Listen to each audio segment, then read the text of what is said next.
Eucléia Santé, en quelques mots, c'est simple et robuste. J'en donnerai simplement pour exemple les choix que nous avons faits en matière notamment d'annuaire. L'annuaire pour les opticiens, pour moi, c'est l'annuaire de la CNAM qui permet à l'opticien de faire valoir ses feuilles de soins électroniques et d'être payé.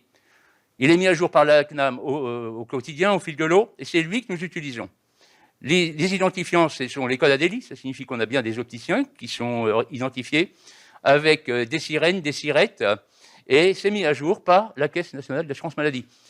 L'autre élément d'annuaire important, ce sont les greffes, qui nous permettent de savoir si le sirette a bien un gérant, le gérant, est-ce que c'est bien celui-ci, est-ce que c'est là. Donc c'est tous ces services-là qui vont permettre d'identifier les entreprises et les personnes, et c'est opérationnel, et c'est gratuit.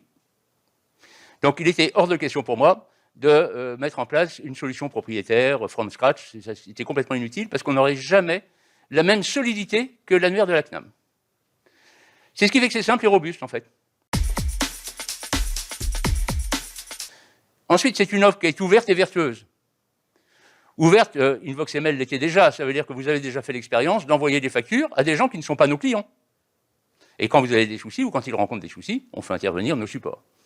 De la même façon, quand on est groupement ou enseigne, on est en capacité de pouvoir recevoir des factures avec des gens qui ne sont pas nos clients. Et tant mieux. Ensuite, elle est vertueuse. Elle est vertueuse tout simplement parce qu'on est dans la communauté de l'optique. On n'est pas dans la grande distribution. Ce qui veut dire qu'ici, on n'a aucune enseigne qui a le poids nécessaire pour pouvoir imposer à des fournisseurs « tu vas payer ». Et c'est pas sain. Donc elle est vertueuse dans le sens où chacun va payer sa part. Les industriels paient leur part, les fournisseurs montures, etc. payent leur part, les enseignes paient leur part et les opticiens paient leur part.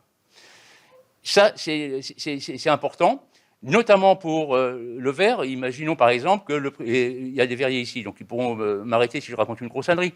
Mais le prix des verres départ chez l'industriel ont été divisés par 6 ces dernières années, notamment. Même chose pour les montures, où les montures, maintenant, les remboursements, c'est plafonné à 100 balles. C'est compliqué pour la filière française dans ces conditions.